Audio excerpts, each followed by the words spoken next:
Good morning, dear students. I am KP Singh, a senior physics lecturer.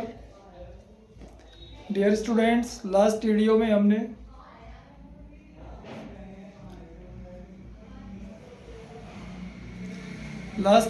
हमने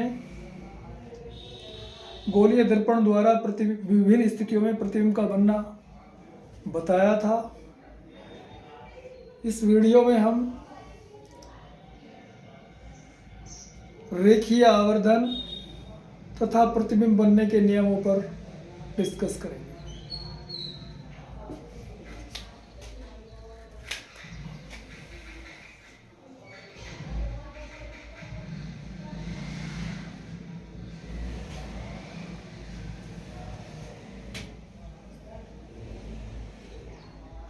प्रतिबिंब बनने के नियम।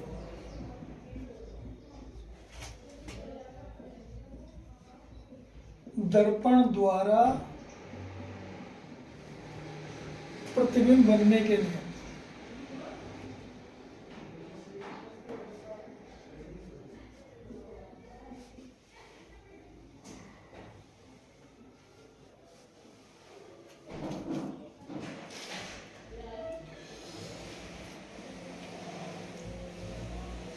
ये आपका अवतल दर्पण है कोई,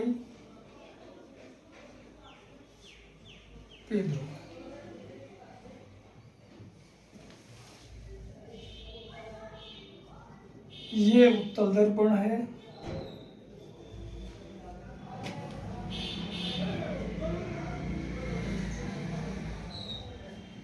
अवतल दर्पण, उत्तल दर्पण।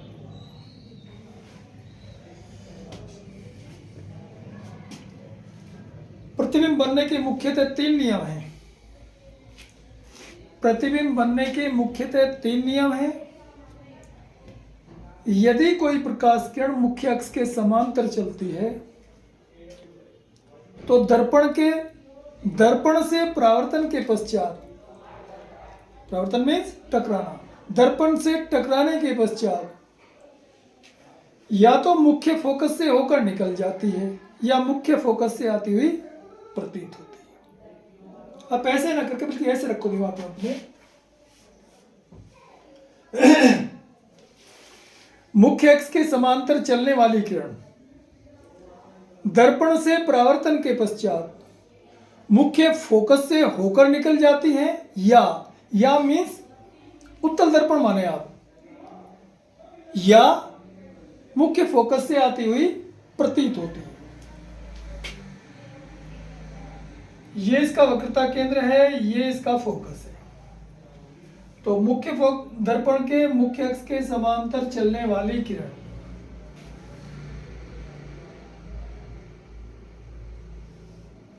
दर्पण से परावर्तन के पश्चात मुख्य फोकस से होकर निकल जाती है, ये मुख्य फोकस है। या मुख्य अक्ष के समांतर चलने वाली किरण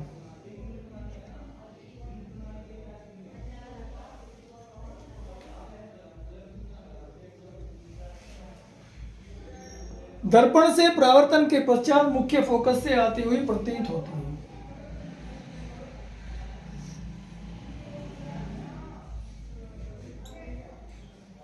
पहला देखो, नियम याद करने ऑप्टिक्स में बहुत जरूरी है। प्रतिबिंब बनने के जो नियम है वो याद करने बहुत जरूरी है, क्योंकि इन्हीं नियमों का पालन करके आप प्रतिबिंब बनाएंगे। जब टीचर्स आपको समझाते हैं ये किरण यहां से चली, यहां को निकल गई, तो आप बस केवल देखते रह जाते हैं। अगर आपको नियम याद हैं, इन तीन नियमों से हटके टीचर भी कुछ नहीं बोलेगा, वो भी इन तीन नियमों में से ही बोलता है। तो पहला नियम ये हो गया, मुख्य अक्ष के समांतर चलने वाली किरण दर्पण से परावर्तन के पश्चात मुख्य फोकस से होकर निकल जाती है या मुख्य फोकस से आती हुई प्रतीत होती है।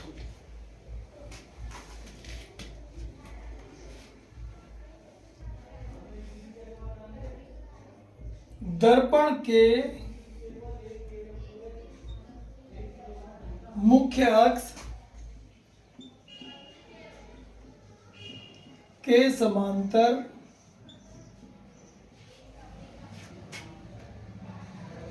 चलने वाली किरण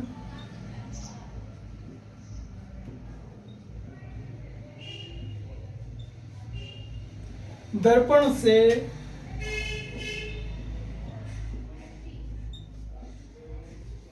परावर्तन के पश्चात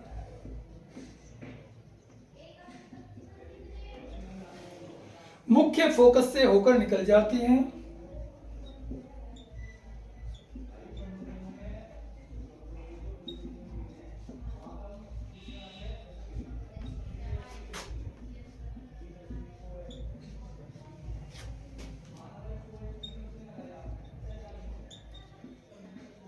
या फोकस से आती हुई प्रतीत होती है।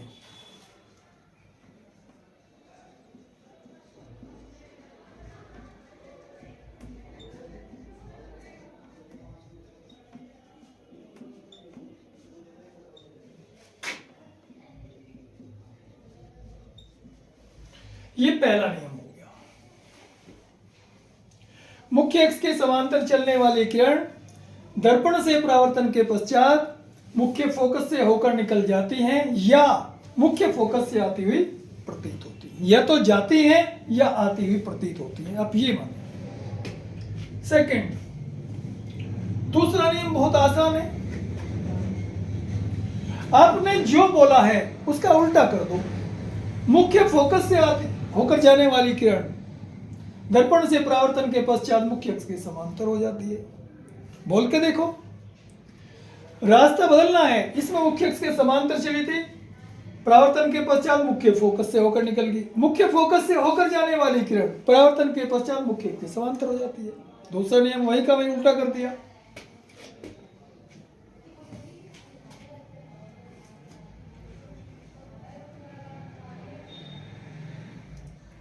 मुख्य फोकस से होकर, इसके लिए हम चित्र बनाते हैं। दूसरा,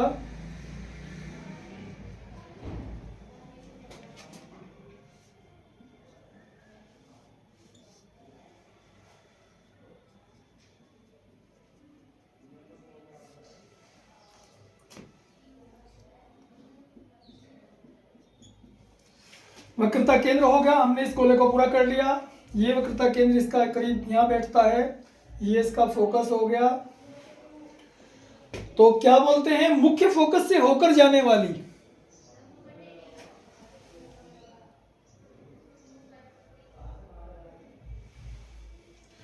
किरण मुख्य फोकस से होकर जाने वाली या मुख्य फोकस की ओर जाने वाली। क्योंकि देखो, अवतल दर्पण में किरण दर्पण को पार नहीं कर पाएगी, दूसरी साइड पे पेंट है।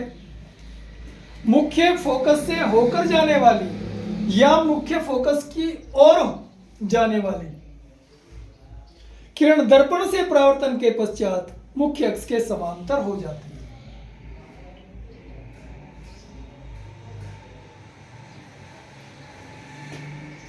मुख्य फोकस से होकर जाने वाली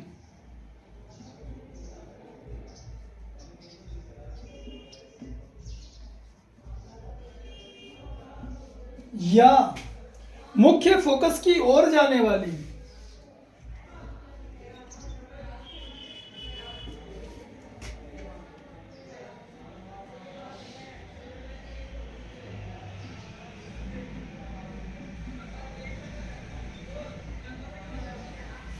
या मुख्य फोकस की ओर जाने वाली।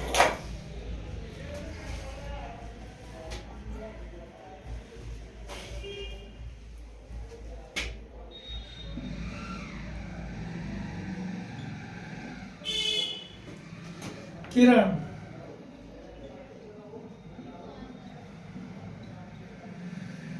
परावर्तन के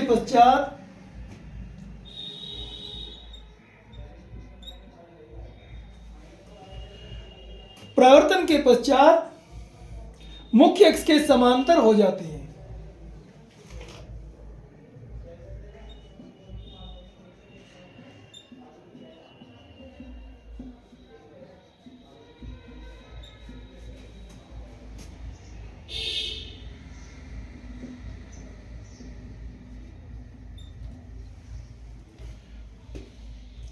तीसरा नियम वेरी इंपॉर्टेंट, वेरी इजी। फिर हम चित्र बनाते हैं नया।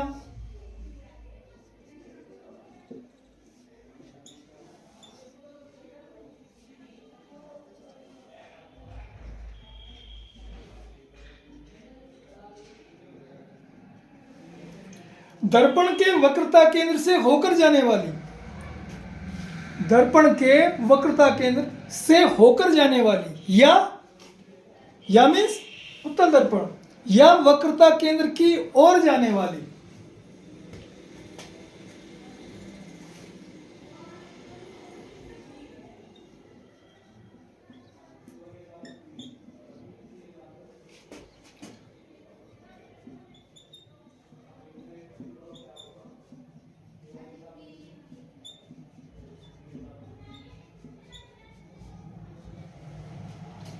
या वक्रता केंद्र की ओर जाने वाली।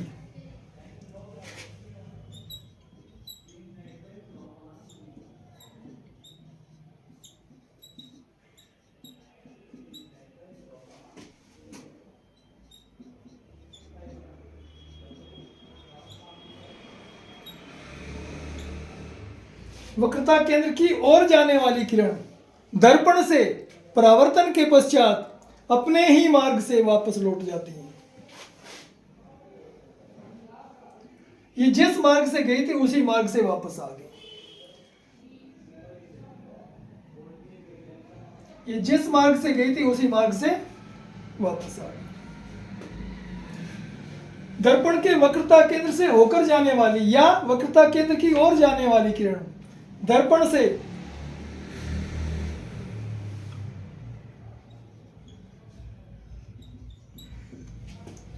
परावर्तन के पश्चात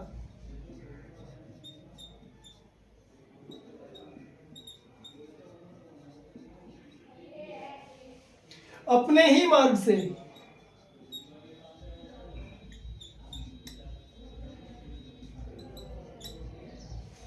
वापस लौट आती है।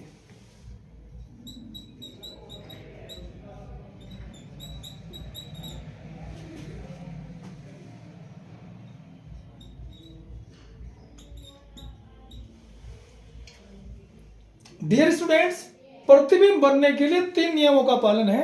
3 नियम होते हैं जिनमें से 2 नियमों का पालन करना अति आवश्यक है। तो आशा है ये तीनों नियम आपको अच्छी तरीके से समझ में आए होंगे। अब मैं नेक्स्ट टॉपिक रखता हूं रेखीय आवर्धन।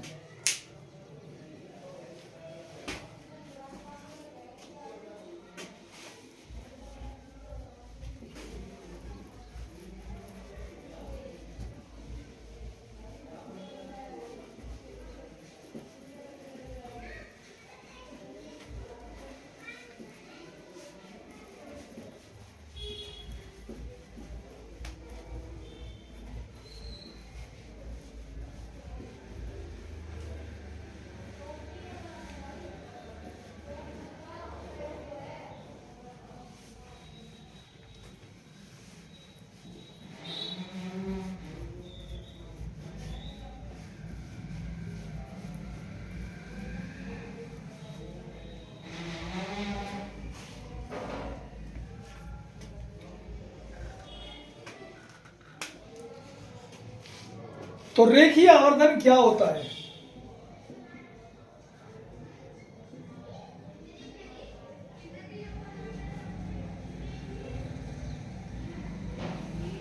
देखो, जैसे आपके नाम होते हैं और नाम का कुछ ना कुछ मीनिंग होता है, कोई टॉपिक है, कोई टाइटल है, उसका कुछ ना कुछ अर्थ हिंदी के हिसाब से भी निकाल सकते हो। तो आवर्धन, वर्धन, वर्धन करने का मतलब है प्रतिबिंब का आकार बढ़ाना, छोटी वस्तु को बड़ा या बड़ी को छोटा बनाना, वस्तु का आकार बदलना। हम इंग्लिश में इसको बोलते हैं लीनियर मैग्निफिकेशन।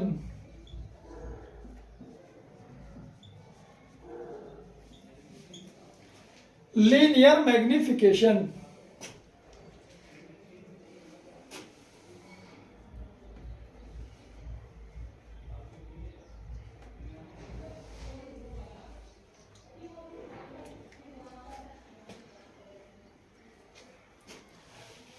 तो लीनियर मैग्निफिकेशन की परिभाषा क्या है? दर्पण द्वारा बने प्रतिबिंब के आकार तथा वस्तु के आकार के अनुपात को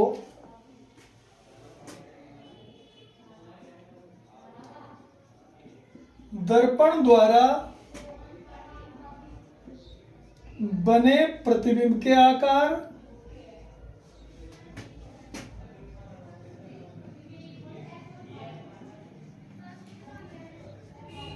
तथा वस्तु के आकार के अनुपात को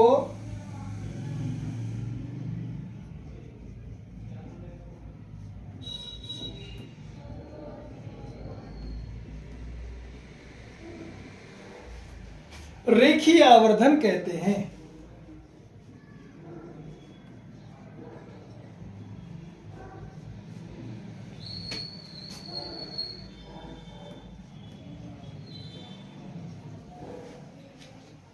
इसे m से प्रदर्शित करते हैं।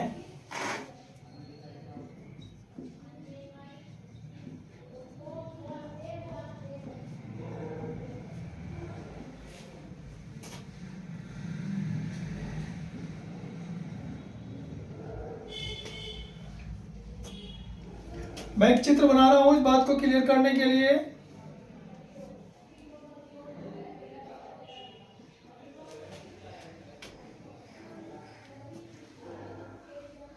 देखो, माना कोई वस्तु यहां पर है,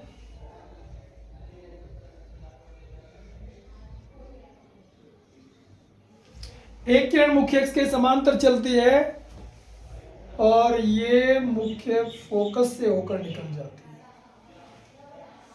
दूसरी किरण मुख्य फोकस को जाती है और ये मुख्य अक्ष के समांतर हो जाती है। ये दोनों किरणें एक दूसरे को वक्रता केंद्र फोकस के बीच में काटती है। तो ये इसके लिए बताऊंगा मैं आपको। ये वस्तु का आकार हो गया, हम इसको O बोल सकते हैं। ये प्रतिबिंब का आकार हो गया, हम इसको I बोल सकते हैं। देखो, प्रतिबिंब की जब माप करोगे आप तो मुख्य अक्ष से नीचे है। मैंने कल चिन्ह परिपाटी में बताया था आपको, मुख्य अक्ष के नीचे की जो दूरियां होती हैं वो ऋणात्मक होती हैं। तो रेखीय आवर्धन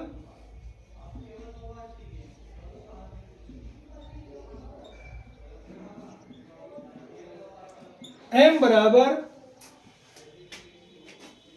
माइनस वस्तु का आकार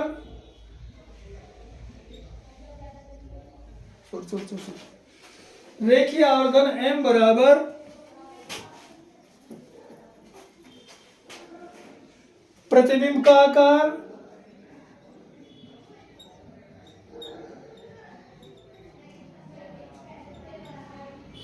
बटे वस्तु का आकार।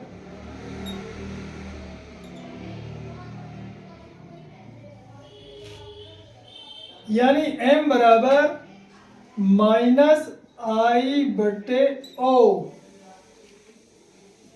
और बराबर V बटे U। क्योंकि ये दो माप का अनुपात है, इसलिए रेखीय आवर्धन का कोई मात्रक नहीं होता। तो मेरे अनुमान से हमने प्रकाश के परावर्तन से संबंधित सभी महत्वपूर्ण बिंदुओं को क्लियर कर लिया है। चलो एक पॉइंट और ले लेता हूं मैं, संयुग्मी फोकस।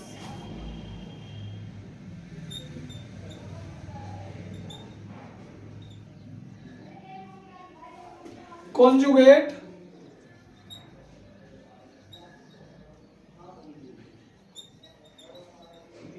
फोकस।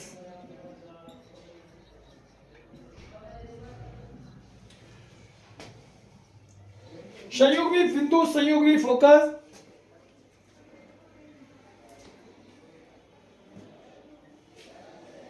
संयुग्मी फोकस भी बोल सकते हैं, बिंदु बोलते हैं।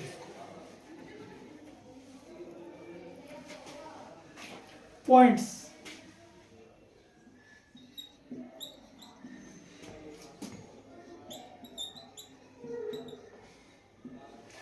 देखो जब बहुत थोड़ी मेहनत करने से एक बिंदु अलग होता हो, क्लियर होता हो, कई बार बोर्ड में पूछा गया है ये भी, संयुग्मी बिंदु क्या होता है। जब एक बिंदु पर रखी वस्तु का प्रतिबिंब दूसरे बिंदु पर बने, दूसरे बिंदु पर रखी वस्तु का प्रतिबिंब पहले बिंदु पर बने, तो दोनों बिंदु एक दूसरे के संयुग्मी बिंदु होते हैं, कॉन्जुगेट पॉइंट्स। जैसे आप अगर वस्तु को अनंत पर रखते हो तो प्रतिबिंब फोकस पर बनता है, फोकस पर रखते हो तो प्रतिबिंब अनंत पर बनता है।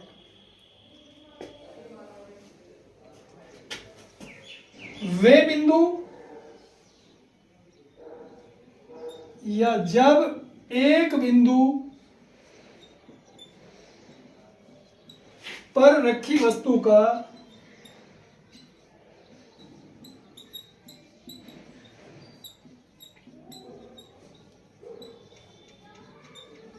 प्रतिबिंब दूसरे बिंदु पर बने,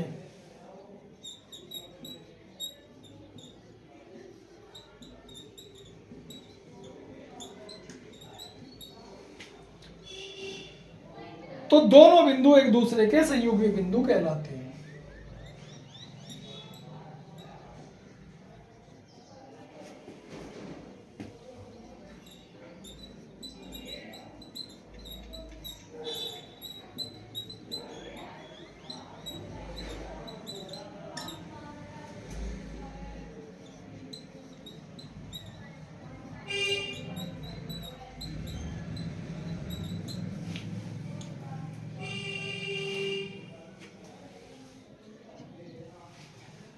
तो डियर स्टूडेंट्स, आज के लिए ये काफ़ी है, और नेक्स्ट वीडियो में मैं प्रकाश के परावर्तन से संबंधित जो क्वेश्चन बोर्ड में पूछे गए हैं आपको वो बताऊंगा। आपका रुझान ये बताता है, आप ये वीडियो देख रहे हैं, अच्छा है, बहुत अच्छा लगा, और सभी बच्चे वीडियो देखें, आपका सभी कोर्स अच्छा होगा, पूरा होगा। चाहे मुझे 2 वीडियो डालने पड़े या 3 डालने पड़े, वीडियो बड़ा होगा नहीं, मैक्सिमम आधे घंटे का, लेकिन बोर्ड से संबंधित कुछ भी चीज़ नहीं बचेगी। अगर आप अब से याद करें तो 100% आपका पेपर क्लियर होगा, सारा का सारा पेपर हो जाएगा। ओके, आपने जो रेस्पॉन्स दिखाया है तो उसके लिए मैं थैंक्स कहूँगा, और अच्छी बात है आप अच्छे से अच्छा जो है मतलब जो रेस्पॉन्स लें और याद करें खूब अच्छी तरीके से, पेपर आपका सारा क्लियर हो जाएगा।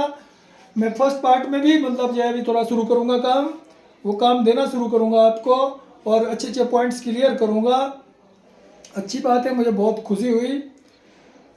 और वीडियो को ज़्यादा से ज़्यादा शेयर करें, लाइक करें और सब्सक्राइब करें चैनल को।